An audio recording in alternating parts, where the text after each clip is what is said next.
So we can start off by introducing ourselves. I see some new faces and some that I know. So my name is Brea Baxter and I am a technology integrationist with Keystone. This is my 4th year with the agency and I am really passionate about all things learner-centered and authentic learning.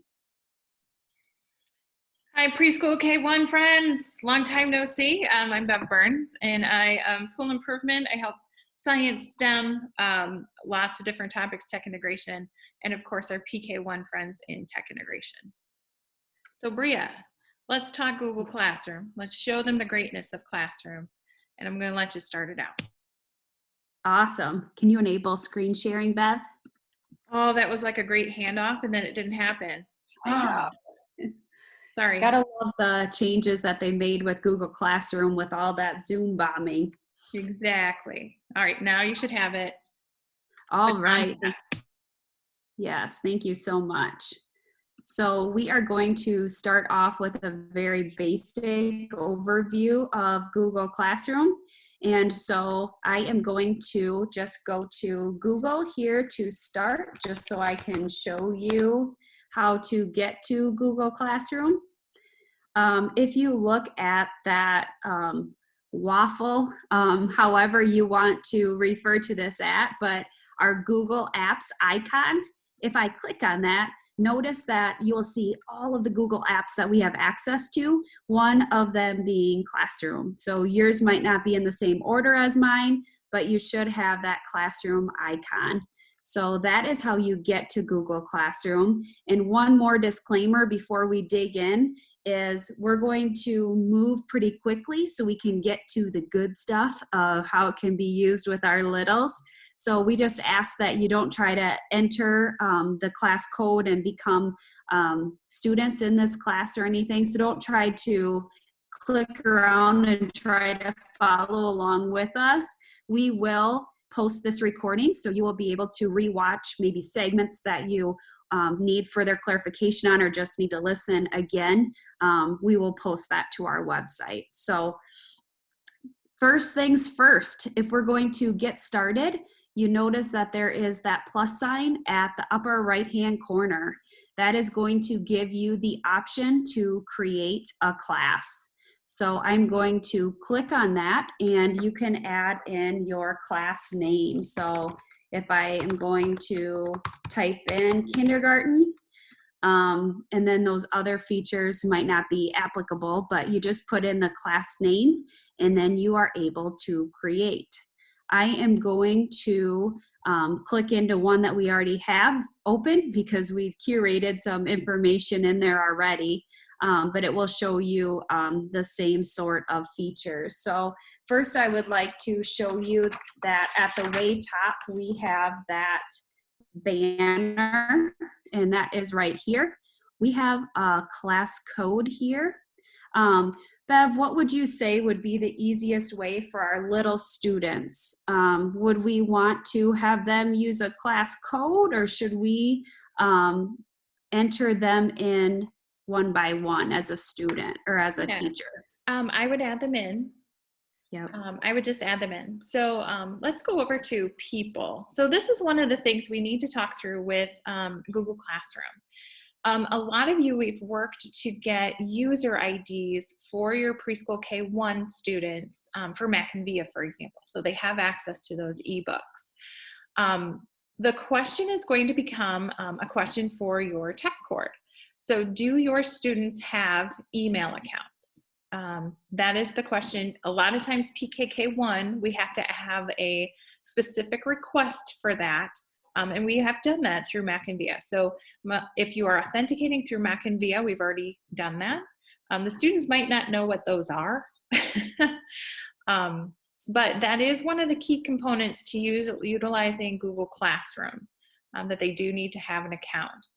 A lot of the domains are actually just disabling students from creating emails. So this just lives as an account that they log in with. So if you need help with that, please just let me know if Google Classroom is something and I can help maneuver that with your tech cord and just conversations back and forth with that. But just kind of know when we're adding students, probably the best way, we wouldn't give them the code. We would probably just auto-populate for them. So then they can go to click on, if they're Google authenticated, you just click on log in with Google and then they're in. So just kind of a think about with that. Question with that. We did set up a Google Classroom for this summer for our preschoolers, and we just entered in their parents' email address. Was that an all right way to do it? You might want to talk with your tech cord too to make sure your students have access. It really becomes kind of a local decision because it's in your domain. So, and Nicole, we can have further conversation with the tech cords too, if you don't mind, how they want that added. Yeah, the tough part is that Google Classroom, a lot of times the default setting is to restrict it just to your domain. So you have to have the same ending. So if, like, for example, here we have at kaea.ia, so on and so forth. And so they restrict it to, you have to have that same ending email address unless your coordinator makes that change at the district level. So it really does take some conversation with our technology coordinator to make sure that we're setting it up appropriately for our littles. Yeah, and so not to digress on that, but if you do want to move forward with Google Classroom and would like support, Brea and I are more than willing to help you through that and having conversations to get that set up on the back side so that it's really user-friendly for you on the front side. Yep, absolutely. So we're going to move on. So I guess if you have any co-teachers that you would want to add, you go to that People tab at the top, and where it says Teachers, we would go over to that person with a plus sign. And once I click on that, I can just type in an email, and that will, and they will send them an email, and then they can accept to be a part of this class as a co-teacher. So same with students, if they do have email addresses, that is where we would add them. I'm going to now go to that classroom stream. This is where students are taken to right when they log into Google Classroom. I want you to notice that on the lower right-hand corner of our banner, we have Select Theme and Upload Photo. If I click on Select Theme, you can personalize it to match your class. So students would see this on their end as well. So you would be able to kind of add that personalization. If you have a classroom photo or something like that, which is pretty fun, we have that upload photo feature, and you could then upload a photo to have as your banner for your class. So the next thing I'm going to show you is this icon up here. This is for our settings. And what I would recommend is to have for our stream, just have it where teachers can post or comment, just so we don't accidentally have students posting things that are showing up in the stream. And also we recommend where it says classwork on the stream, just to hide those notifications. Because if we don't do so, sometimes those announcements that we have get lost in everything else that we put in our classwork tab. So those are the two recommendations that we have just in our general settings here. And since this is a class setting, this is going to change the settings for the class. So if you have a co-teacher, this will change the settings. So if one co-teacher changes that, it'll change it for everything. So just kind of keep that in mind. There is also a settings that is to all of your Google Classrooms. So if I click on the three lines in the upper left-hand corner, you can see that I have some other classes that I am a teacher in currently. Now, if I want to change my settings, this is going to be just for me. So this is just the settings on my end as a user. If I click on that, I want you to notice that there's the notifications. If you keep it as the default, you will be getting so many emails a day. So we always want to make sure we share this. So if you don't want any emails at all, you can toggle that off and you won't get any. let's say I do want certain notifications, and let's say that I want to make sure that I get a notification anytime someone submits a late assignment, then I would make sure to toggle that on, and then I would toggle all the rest off. So it's just to show you that really you have control over what type of emails you are going to receive for your Google Classroom. So that again was in those 3 lines, and it was in settings. So this is personal to you. So if you turn off all your email notifications for your class, don't worry if you have a co-teacher in there, they manage their own. So if they would like email notifications, they will still have theirs. Another thing to mention is this is kind of our workflow. We have the tabs at the top. So we've kind of talked a little bit about our stream. If you want to share any sort of announcement with your class, this is what is going to show up right when they log on. So you can always add anything here. We also have the ability to attach things. So if we want maybe a fun video that right away when they log on that they can see, we can add in a YouTube link, and then you have those other options as well. So we can also, whenever we add something, you can have it be to all students, or if you are differentiating and need it to be pushed out just to a few, then you can toggle off the all students and then send it to those that we want it to go to. So you really have control over that. And we've talked about the people. I'll just discard my changes there. We've already talked about that. That is just to see who is currently enrolled in my class, and also just to add additional co-teachers or students. The one that you're going to spend a bulk of your time in as a teacher is in that classwork tab. So this is where we are going to add in any sort of work or tasks that we would like our littles to do. It's really nice to have that create and have our topics. The topics is what organize all of the information.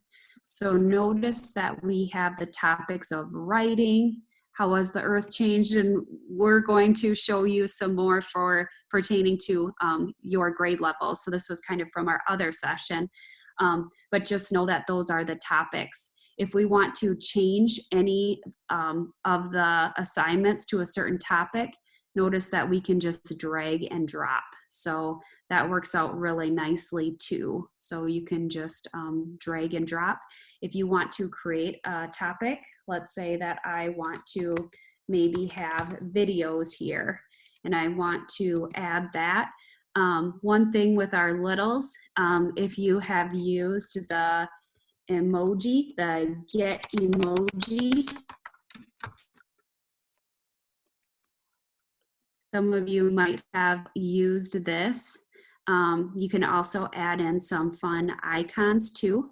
And you can just take those emojis and copy and paste them over. So if I want to have, of course I have to spell video correctly, but if I put that on there, then of course I could add in some sort of icon. So maybe I would like that film.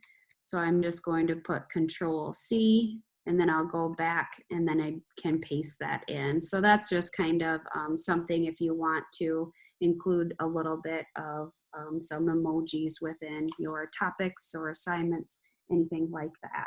Hey, Brea, real quick question for you.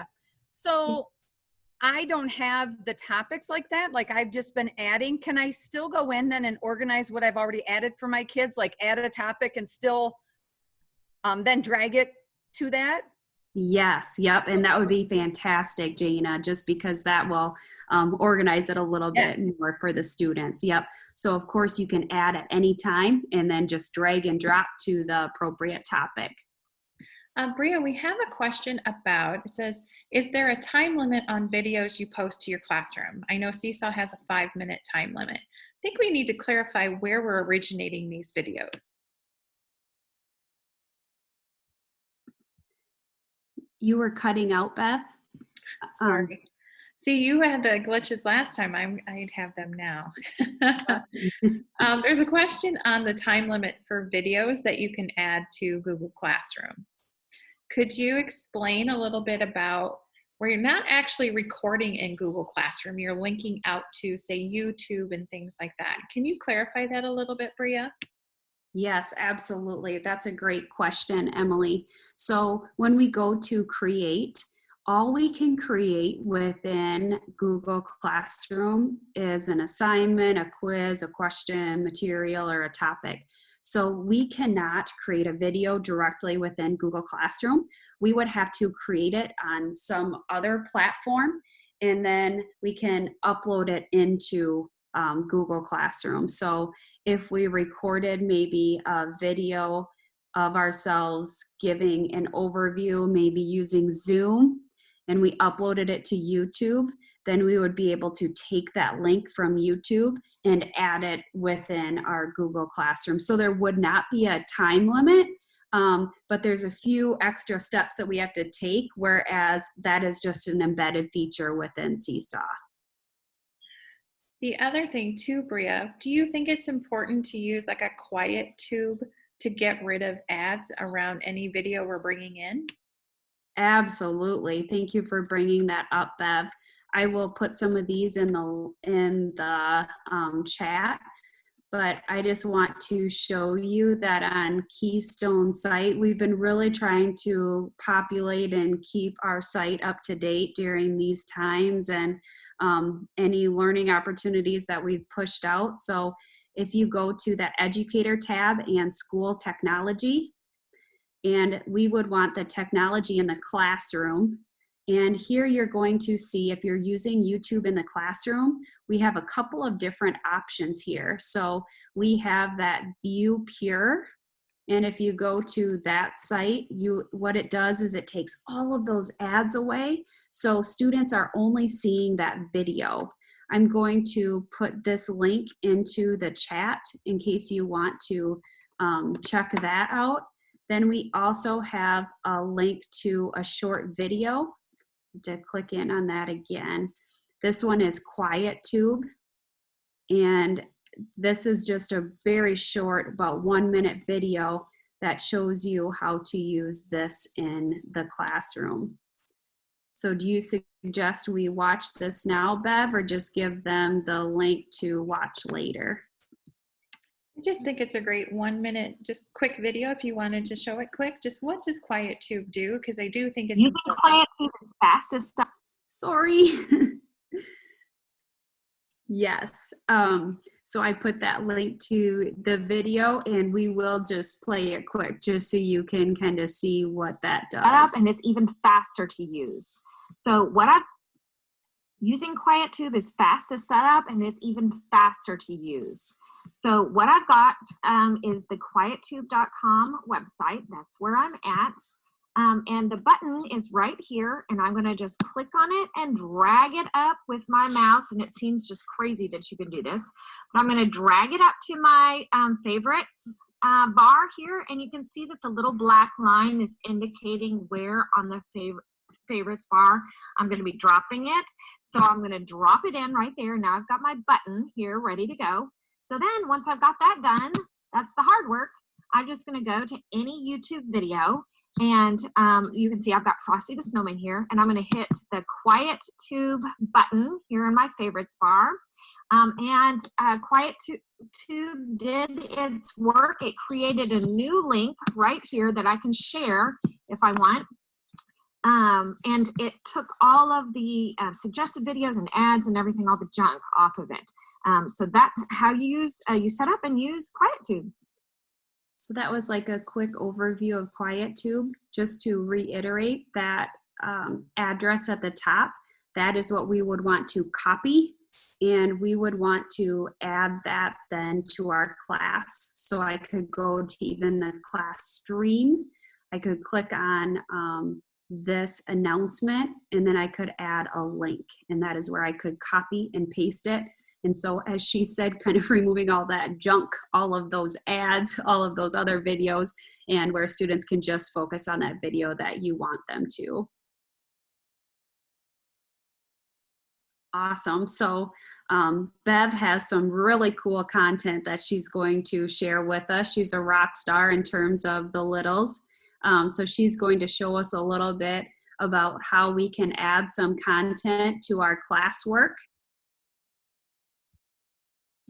All right, so we're going to go back to just that Google Classroom that we have, and notice how Brea is putting off to the side, you know, just reinforcing everything that we talk about too. When you have that emoji, you know, we always talk about making things visual. And so if you just rename this, you honestly don't even need to have words. You can just have the icon. And so kids know visually that this is videos, that this is whatever. Or if you're kind of doing that one-to-one word association, you could put the words with that too. So just kind of the power of having all of those different things so they understand the icons that we have. But on classwork, so this is the fun part where you can curate resources for students to dig into, and they can just click on one example. So we're just going to do one called Reading is Fun. As Brea was talking, I added it as a topic. And so let's start adding some different things to it. So all we do is go to topics, and I'm going to hit create. For material, so this is just a curation of just the materials you want them to have access to. It can be websites, it can be the YouTube videos Brea was just talking about. For me, I like to add the read alouds, things like that with that, so that we can put everything for this week that we've maybe shared on our visual schedule, or in a voice text that Brea is going to show you once I finish this too. We can give them lots of different instructions and how to maneuver through this information.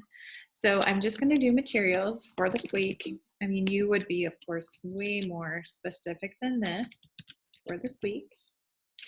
And now I'm going to start adding things. A couple of ways that you can do that. So one of the things that I like to do, and we've talked a little bit about how do we curate it. So this particular book is for a little older folks, but I want you to take a look at the format of it. So it has, this is what you need to do, and these are some activities that you can do with that. So just keeping it very simple, because we know even when we were talking as a network, not having a lot of things digital for the kiddos. 20-minute experiences is kind of the recommendation that we had, giving them just little pockets of time. So just imagine that we have that STEM project. We'll talk about this next time at networking, as well as something to pair with that read or the math activity that Sarah Seek had shared with us. So when we're in classwork, I have this resource, and let's say we're going to be doing something with rain, and I want to pair it with something from BookFlix. So I can take just that link, just gonna copy it, and I can just add it as a link to paste it. All right. So that link, now when students go to it, they will just click on it, and it'll go right to where we have Come On Rain and the rainy weather days. Off to the left-hand side, you already have some built-in activities. Of course, we use BookFlix quite a bit, but you have those built-in activities. So if you send them here, I want you to watch the story and read the book, and then do some of the puzzlers and the deeper learning. Great, that could be what we do for that particular activity. And then we can do something that goes along with that. And I'll show you that quick. So with that link, we've added something to read. Now, let's add something to do. So just kind of taking a look at, I've got a STEM project here that they can do. I'm going to take a link for that, and I'm just curating the materials that I want them to use this week. Again, that happens to be a link, and I'm just going to copy that in, add the link. So I have those two resources. Those are my go-tos for you this week. Up at the top with Google Classroom, if you have more than one classroom, or let's say that you have 3 different preschool teachers working at the same time, Brea talked about adding each other as co-teachers. So when one of you creates an activity, you can share it to every classroom that you have. It also allows, if I want to personalize it, let's say I'm in my sandbox. Let's say that this activity is shared to my sandbox to a different class. I can still personalize it because it's in a different course. So think about it as making a copy, sending it somewhere else, and now that teacher can personalize it. Just kind of a really cool way that we can start getting materials and adding things that are maybe things that our team wants to have, but we can start personalizing them for our students too that are maybe in our class. Also, you can see that you don't have to send everything to all students. So let's say there's only a few kiddos that you want to have studying rain. So I can just choose user one. User one, you're going to be in the rain group. There might be one that's doing snow. So as we're looking at the different seasons, when we take a look at that in science, in the kindergarten level, you can start to kind of pinpoint. It's a great way to start jigsawing with kids too, and maybe setting up some different stations that they might be interested in participating in. So this one, I'm going to actually send this over to all students. You can choose the topic. So once you have those topics created, anything you can now sort it as you're making it, which is really nice too. So I'm just going to add this to my reading is fun, since that one was empty. And then I'm just going to go over and post it. So now I have the materials that I want my students to have. If they click on it, it gives them the two options. But now we need to get into a little bit more instruction. So I'm wondering, Brea, if you could add maybe some voice instructions to that materials grouping. Definitely. And Julie, I saw that you had a question. That is a great one. Bev, maybe you can show us really quick. Okay. So can a Google Classroom be moved to a different teacher? So let's say that, especially in these times, maybe we have someone who's more tech savvy helping us create, but then we really want to transfer ownership to another teacher. You bet. So right now, Brea and I are co-teachers of this class. But let's say I'm not teaching preschool next year, I'm going to be teaching kindergarten. But Brea wants my class. So all I have to do is make her the owner. So you just add that teacher and then make her the owner of the course. And then she is the owner. I think, is that answering your question? Yep, looks like, okay, awesome. Thanks for asking that, Julie. Okay, so we know for our littles that it is great to provide kind of that personalization, and then also so they can hear the instructions that we want to give them when looking at that assignment or that chunk of learning. So I am now going to share my screen, and with this and any like Google type of tabs that we have or apps that we're using, we would want to make sure that we are in Chrome. So I am in the Chrome web browser. You can see that. I am going to share a link to this, and we can send out a follow-up email too. So we will include this link in there. But this is an add-on. So if you go to the Chrome web store and you can type in audio recorder. Along with your voice. And then if you look at this one, this is one that I already added. It works really well for the purpose that we have here. All I have to do is click add.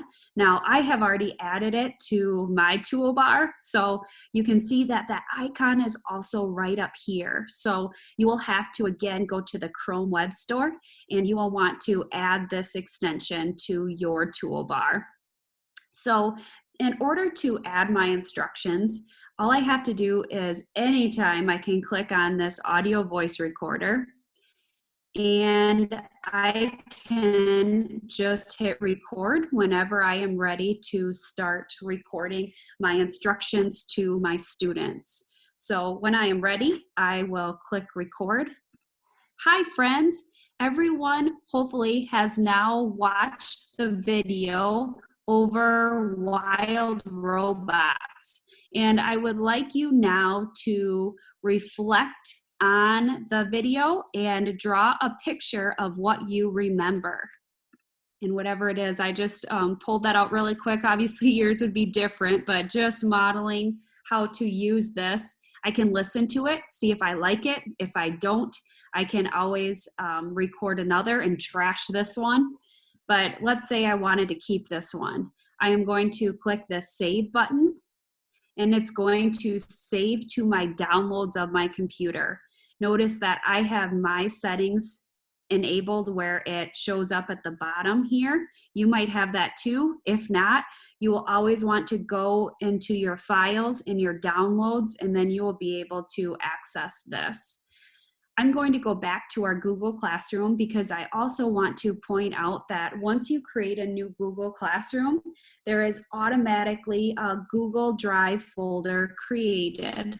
So you can access that at any time by going to your classwork tab and then clicking on Google Drive folder. So now it's bringing up my Google Drive, and you can see that this class, which we just called PD-1, is here. So that is where I want my file to go.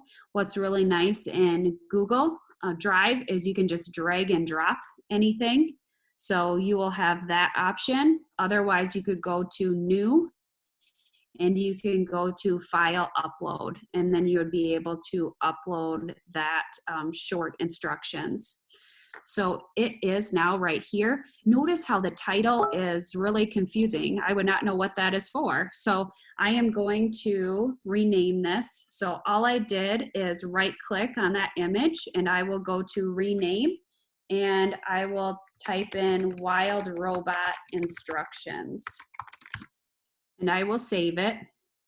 I will want to make sure that when I did that, that anyone with the link can view it, just so everyone has access. So I'm going to right click on it again, and I will want to go to the share button, and it might already be enabled where anyone can access it, but I want to make sure. So I will go to right now it's with Keystone AEA. I'll want to change it to anyone with the link, and then it will save that. And now I'm going to go back to my class work. I am going to find that materials again. And so Bev put that into reading is fun. So I'm going to go to those three dots and edit, because I'm adding in the voice recording. So I will go to that ad here and go to Google Drive. What I really like about this is my recent shows up right away. So this is that one that I just recorded. I'm going to click on it and add. So now once I click save, students would just need to click on the instructions here, and it will play. Hi friends. And then that will be your voice. So pretty slick feature. So you can add that to any of your assignments if you have anything to share with your students. Questions up to this point? I think one of the things just to chat about with Google Classroom, you're always going out to get information. It's not really something you generate within Google Classroom. So that's always a great think about that I have, Brea. I don't know about you. Yep, that's a good think about, especially when comparing to other platforms such as Seesaw. A lot of content can be created right within that platform. But with Google Classroom, yep, it's more of that content curation. You can kind of think of it like that.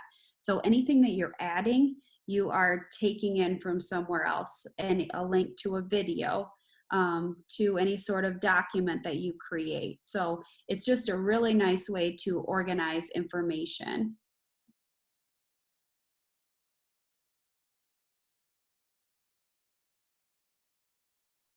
So now's your time. If you have any questions, you can unmute. You can at any time add questions to our chat.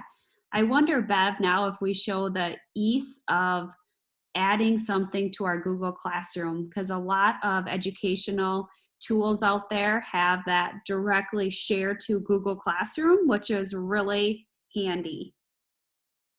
I like your thinking there, Brea. All right. So like she said, we're always going, or like I said, we're always going out to get resources for it. One of the things I was thinking about, I was working with preschool teachers about just distributing some of the things that they wanted, like check-ins, those types of things. I have seen some really creative uses of a feature. So I might do that first. If it just kind of reminded me, Brea. So one of the things was, it was an assignment. When you're in the people, Brea had already talked about you can add the guardians, or Nicole had actually talked about how they have the guardian setups for the login.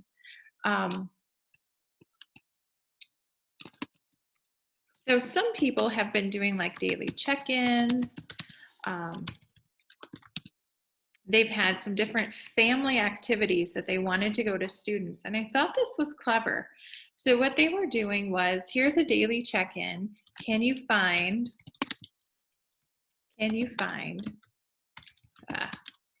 5 triangles in your space? All right. Or the one, I love what Sarah Seek was talking about this last time, having students do the laundry and start sorting the socks. And so doing the matching with the patterns, those types of things. But there's just lots of different things we can do with this.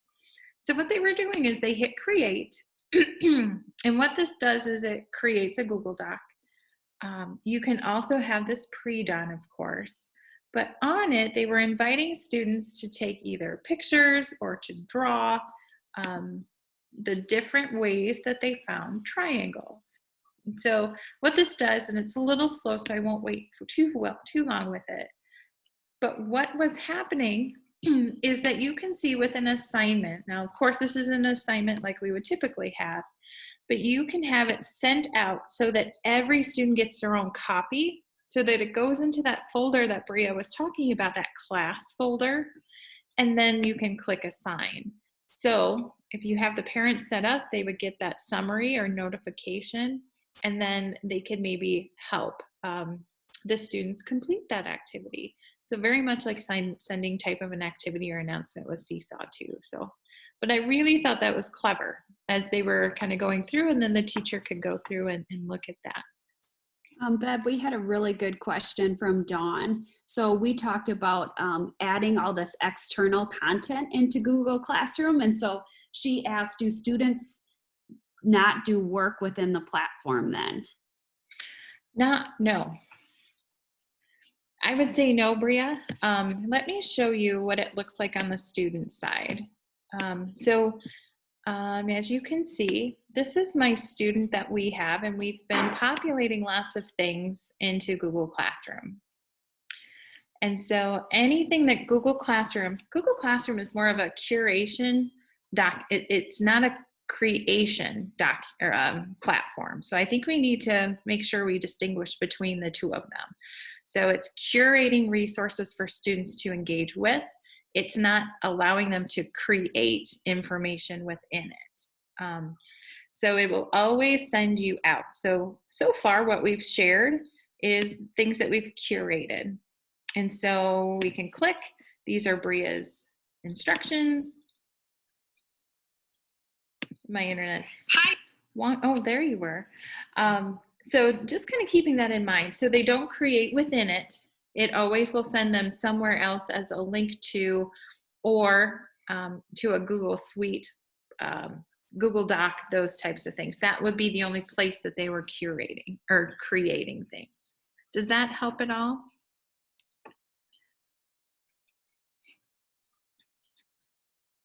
So we had found some Google Slides that we had uploaded into ours. Yeah. Make it interactive. I guess, is that what Dawn was kind of talking about? Them interacting with something within the website? I was just thinking about Seesaw and how the kids can do like their journaling, pictures, different things like that within that platform. Yeah. Nope, they can't. But what Nicole was saying too, it was kind of like when I was sharing that Google Doc. You can create those and then make it so that everyone can edit at the same time. Then they can do that. But no, they don't have the the draw feature, and it shares to the feed in that ease, I guess. So that's a great comparison. I also want to bring up that we would want to use one or the other with our students. So really recommend choosing. So either Seesaw or Google Classroom. Yeah, because they're very different, as you've seen. Some of you are power users of Seesaw, so you're kind of getting a good comparison of the two. Like Brea and I always talk about, it comes down to what do you feel is best for the activities that you want to present to your students? What type of engagement do you want for them? So if you have a choice, some districts are already choosing for you. So if you have a voice or choice in that, maybe this can help you with, I like this tool or I don't like this tool, and kind of giving you some comparisons between them. Yep, and Olivia brought up a good point. So it works really well. There are a ton of resources already created within Google Slides, especially for our littles. So we can always put a link to that within Google Classroom. They can click on it and then they can do those activities. Do you want to expand on that a little bit more, Olivia?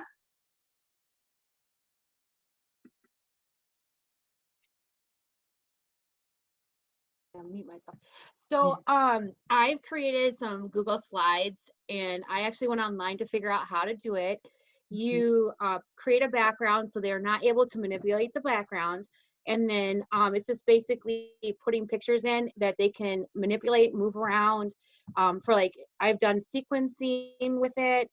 I've done matching, alliteration, stuff like that, that they can move the things around, but they can't move, interact with the background.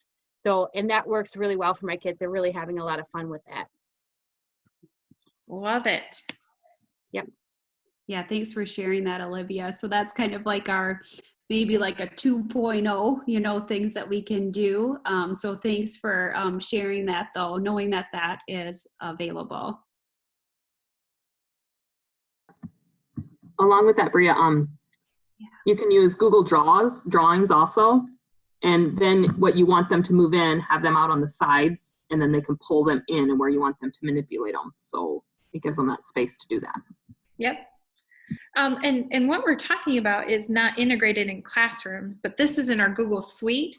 So that is really a positive thing too, of what we're talking about, like Google Slides, Google Drawings, Jamboard. I know I've taught preschool Jamboard a little bit. So they're maneuvering things. It's got the whiteboard feature. So also thinking about that, it might not be at the touch of a button like we see in Seesaw, but man, that Google Suite is pretty powerful. So just kind of thinking of it that way too. It's just a little different way to maneuver how we organize that for students. So let's take that back. It does have some creation in it, as long as you're creative and getting it to them. I love that. I love that.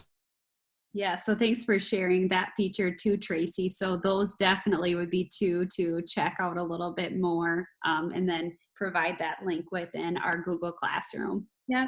So I had one more question. So a lot of you use Class Dojo for behaviors and things like that. What are some comparisons you can make with Classroom and Dojo, if you're a Dojo user?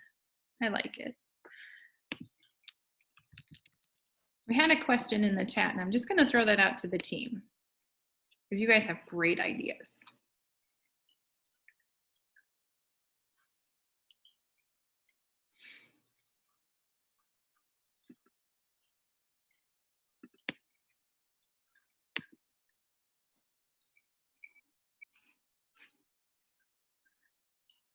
I would say I use Class Dojo this year more so, not necessarily for the behavior. I kind of left out that component, but more for just the news feed part of it. To me, it kind of seems more like a Facebook, where it's putting out, like, I can put out announcements and things like that. And through this time, it's been a time where I can post videos. But kind of like Emily had said before, where Seesaw has a limit, Dojo has an 8-minute video limit. So like you said with this, where you'd be linking to another video, then you wouldn't have to worry about that. But yeah, I think they're kind of two totally different platforms. Like you said, this is more, you're listing out all of the assignments versus like Dojo, I think of more as like sending out information. Like this Friday, we have this coming up, or remember to bring back your library books or things like that. So. Yes, thank you, Shelley. That's been my experience with it too. So if anyone else was being creative and utilizing that, I just wanted to hear that too. And so it really boils down to thinking about the purpose and what you want to use the platform for. And that can really help you determine what one will be most appropriate for your setting in terms of Seesaw, Class Dojo, or Google Classroom. So Bev, I think we still have yet to share sharing directly to Google Classroom, right? Save the best for last, right, my friend? Oh my goodness. Yes. So there are some, I gotta get out of my dojo. I was gonna show you that here quick, but I think we've kind of answered that question. So what I wanted to do is just kind of show you a little feature that you can add to Chrome. Brea also, we have that on the Keystone website that she was showing you earlier. And what it's called is called Share To. It makes it really easy to add resources to Google Classroom that aren't already integrated with Google Classroom. Like sometimes you see this little button on Google Classroom. If I go to PBS Learning Media, sometimes you see it already on the page. Some of them don't. But what this little extension does is it makes any website really easy to share. So I've got it added to my Chrome. The other thing that's nice is we were face-to-face. You can also just create an announcement to students. And if they're on the same Wi-Fi as you, it just pushes that link to them in the moment. So I really like that in face-to-face settings too. You don't have to add it to Classroom. They don't have to go to, it just kind of pops up as, hey, Mrs. Berns has sent you a link. Click on it. And if you're on the iPad app, it just appears. But for this one, I'm going to add it to the class that we've been talking through. So I'm just going to go to Google Classroom PD. You can make it as an announcement. You can have questions. When I talked about that earlier, if you just want to push it to students, you can just push it to them and it'll pop up as an announcement. Click here, you've got a link. And then they can just click there and it goes. But again, that's more of a face-to-face situation. So for right now, I just want to click on this, please read. I'm just going to be quick with that instruction. You can send this to all students, but let's say that Brea, she really was looking for a book on shapes. So instead of the whole class wanting that, you can start to target that it just goes to Brea, or in this case, I'm going to send Come On Rain to everyone. We had shown that before when I copied the link at the top, if you remember. For me, this is super slick because I don't have to do that anymore. So you can go through, make an announcement. I click Post. And then you can go through. It goes back to your class so you can view it. And if I pull up my student here, we go to the stream because it was an announcement. Because Brea was good about having us turn off everything that's not an announcement. And you'll notice that it's right here. So students know, please read. And it just populates that very first announcement that you've made. And they can do that quick activity because you put it as an announcement. If it's in the classwork, again, it just adds to the classwork. The one drawback with that, with adding it to classwork, you will have to go back in eventually and put it somewhere. So for example, it'll just populate to the top. It doesn't right yet give you the option to also organize it at the same time. So it would just populate here, and then of course you would drag it to that section that you want for them to interact with. All right. So such a quick and easy tool. I really like that. So it adds to Chrome. You do have to be using the Chrome browser. And then it's called Share to Classroom. All right. Any other questions that you might have? If we have time, I have a super fun thing I think you might, I've been geeking out about it. I wanted to share it with my preschool friends, my early childhood friends, I should say. It is, you're probably doing a lot of read alouds at this point. So I came across, you've probably seen this. It's called novel effects. I'm like, why do we need, I was talking to Squires about this. Why do we need such a thing? Oh my goodness, it's awesome. So let me share my screen here just a second. I did a little video of it and I wanted to share it with you. So Novel Effects, it's an app for your phone. It's kind of neat. And what it does is any book that you have, let me go full screen. I hate ads. I should have used my quiet tube. I did not learn that, Brea. So any app or any book that you have, right now I've paired it with Mac and Via because Mac and Via is our ebook platform and it looks beautiful on a screen share, especially when you're reading aloud to students via Zoom. You don't have to share your phone. I'm just doing this so you can see what it looks like. But if you have the novel effects up on your phone, put it near your microphone. When you press play, it's magic because as you're reading, if you read slow enough, it picks up the words that are on the page and the sound effects change based on the words that you have. On the app, I would want to select that's the book that I'm reading, right? Yes. So on the app, you would find that book, which there's quite a few already populated there. Yeah, you have to have the book. You have to have the physical copy of the book to use this, as well as the sound effect. And the sound effects are free. Just note too, copyright right now is the publishers have been pretty loose about letting us read the books online.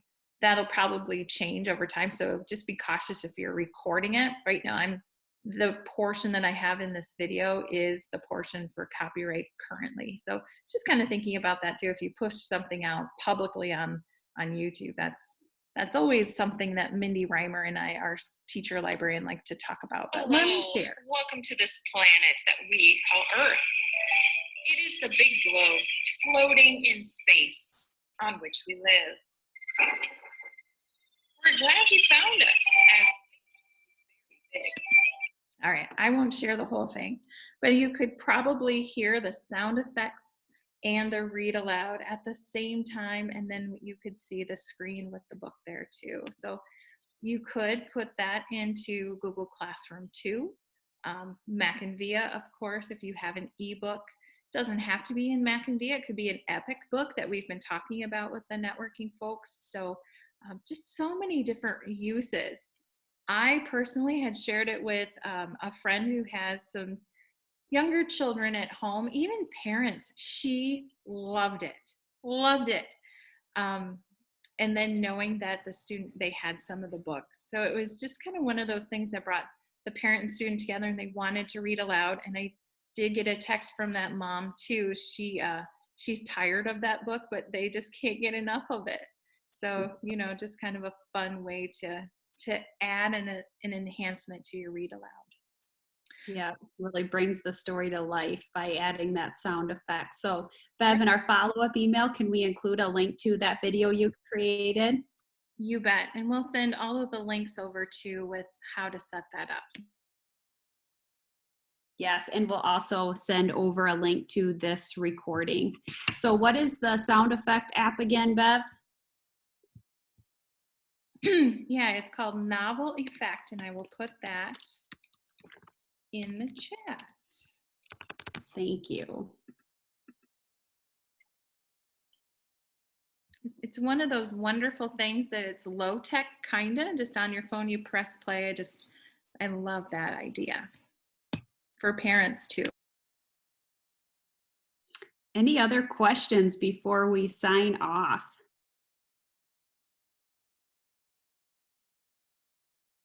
As always, Bev and I are here, so please reach out if after this session another question comes up. We are happy to answer it for you. So reach out and we will send you that follow-up email with some of the links that we talked about today. And Megan is our testimonial. She has used it and they loved it. Yay. Thanks for sharing, Megan. All right, everyone, with that, have a great afternoon. It's already noon. I'm not sure where these days go, but we will see you next time. Yep, happy Thursday, almost weekend. Thank you. Yep.